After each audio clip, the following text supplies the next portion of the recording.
York. David Garrity, principal at GVA Research, joining us. David, so it looks like we're calling this a beat in terms of sales. How did you read these first quarter numbers from Microsoft? Well, certainly quite positive, encouraging to see that the fact that the corporate sector is as strong financially as they are obviously continues to allow spending to move forward despite the macroeconomic headwinds on the consumer front.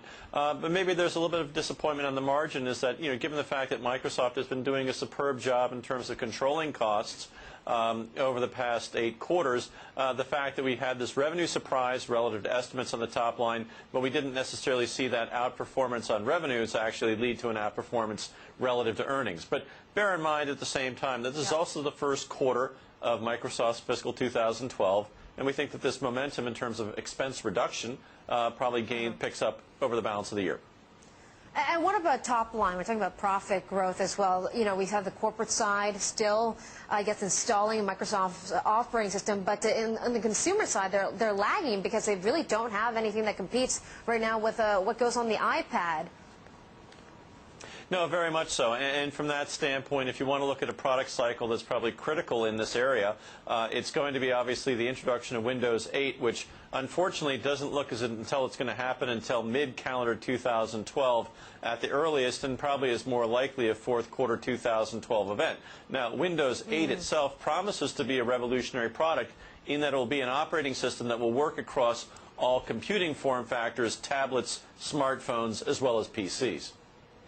Okay, what about acquisitions? Microsoft traditionally holds a lot of cash, and they bought up Skype recently, which, by the way, that deal is finalized this month. Do you think Microsoft's going to go out and maybe give back some of that cash back to shareholders in terms of dividends, share buybacks, or maybe more acquisitions? Well, we have had a boost in the dividend recently from a 68-cent annual rate up to an 80-cent annual rate, which does give the company a better dividend yield than the S&P 500. But in terms of looking at cash for acquisitions, I think the biggest one to focus on right now is what's going to be going on around Yahoo. To the extent that Microsoft has a strategic partnership with Yahoo in the internet search area, anything that happens with regard to Yahoo has to be a transaction at which Microsoft has a seat at the table. So from that standpoint, I think probably most importantly, the nearest term use of cash is probably going to be having Microsoft going in as an operating partner, potentially aligned with a private equity firm that might be coming in. It could be Silver Lake Partners, which was a story that ran in the Wall Street Journal yesterday.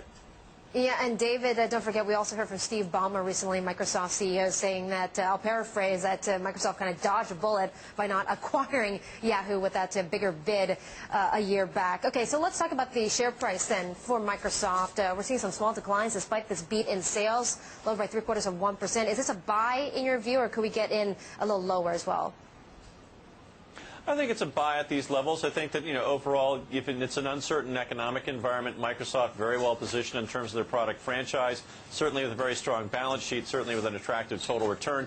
One other element we didn't talk about so much is the fact that Nokia, which actually did come out with better than expected numbers within the last 24 hours, is going to be launching a Windows Phone 7 powered smartphones coming probably maybe as early as December of 2011, but in the first quarter of 2012. What's important here is that obviously Microsoft has not been really a factor in terms of mobile devices, but having a partnership with Nokia, who still remains the world's largest leading cell phone manufacturer, does position them to, if they do it well, to end up with a product that really is consumer facing and could start to change investors' perceptions.